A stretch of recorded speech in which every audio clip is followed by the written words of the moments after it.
The opening of the Hong Kong campus represents an ambitious expansion of our commitment in and with China. The University of Chicago has a long, rich history of scholarly engagement with the world outside its walls. All our global presence is faculty-driven, and it speaks to who we are. Together, what we want to create is not just a physical campus, but also a global network and a global hub for the best education in the world.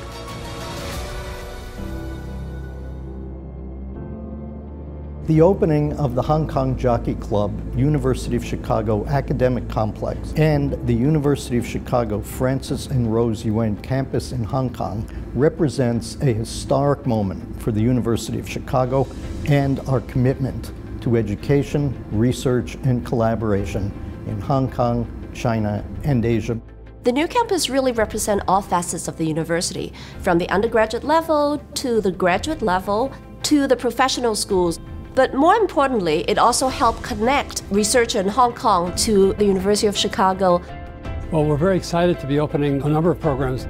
We're starting with a program in history, and we think this is going to be a major element of undergraduate education. We're not simply a teaching college, but the college also supports faculty research.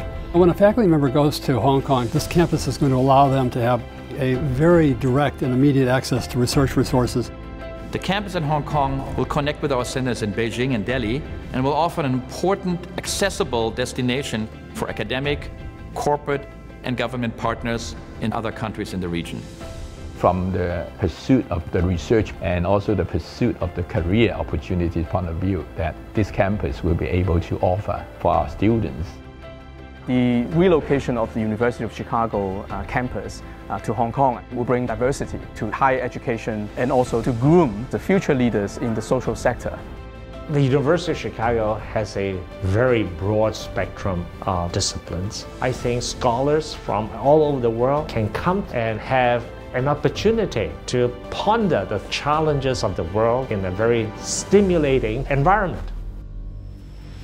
It's the first time that both the university and Booth will be together on the same global campus.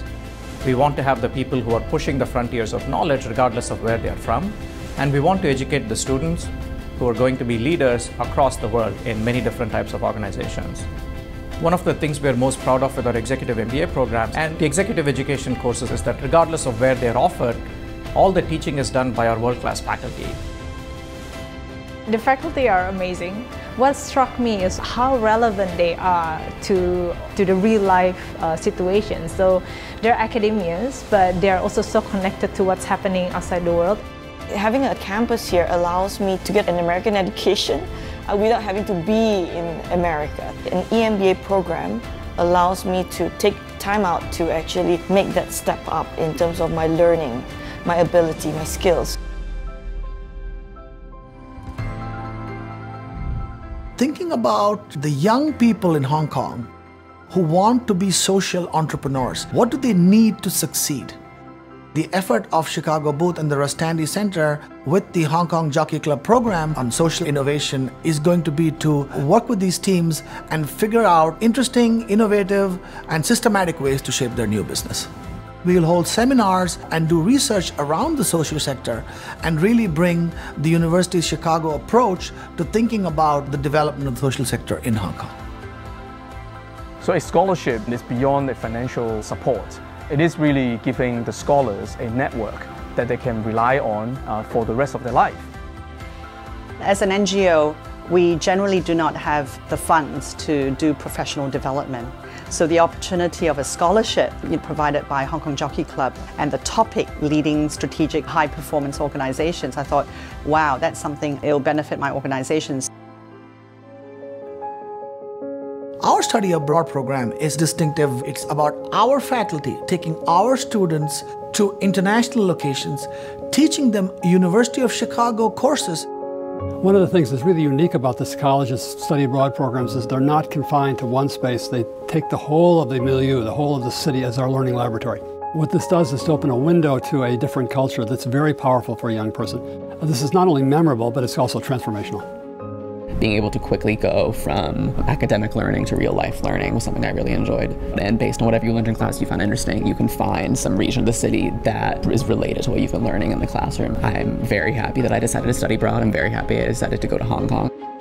The connection to China is particularly important as our collaborative work with scholars and peer institutions has the potential for building new knowledge, developing new capacity, and informing policy in response to the challenges of urbanization and migration in China, and has implications beyond China. It is our wish that this campus will do a lot more in engaging the public and people who even just pass through Hong Kong in addition to just teaching classes. So the Mount Davis site is a Grade 3 heritage site. We are very cognizant of the fact that it is our responsibility to preserve and conserve the heritage of this site. And so the way the building was designed and built, floating on stilt, is really trying to make minimal impact to the original site and also to minimize the type of impact on the local environment. The Hong Kong Jockey Club University of Chicago Heritage Campus in Hong Kong has several parts to it, where we preserve the original building, the Heritage Interpretation Center, in which we describe in a timeline the 6 different periods of use of this particular space on the Mount Davis site. So members of the community will be able to use the public hiking trail to go to the Interpretation Center. But also very importantly is to tell history in a very easily accessible way. Heritage is not just to preserve what was there, but also to give it new life that will be fit for the public to use. The government has given this site to us, so we do have some responsibility to the Hong Kong people. By connecting the campus to the Country Park Trail, we'll bring in more people so the university can engage the Hong Kong public. We are deeply honored by and deeply appreciative of the absolutely critical partnerships and support that have made this possible. Partnerships with the Hong Kong government, the Hong Kong Jockey Club, Charities Trust, Francis and Rose Yuen, and dozens of other alumni and friends. Their far-sighted commitment will enable the university's century-old tradition of scholarly and educational collaboration with China and Chinese academics to grow much deeper, focusing on and exploring areas where the University of Chicago's work can intersect with the concerns of contemporary China and the world's greatest challenges.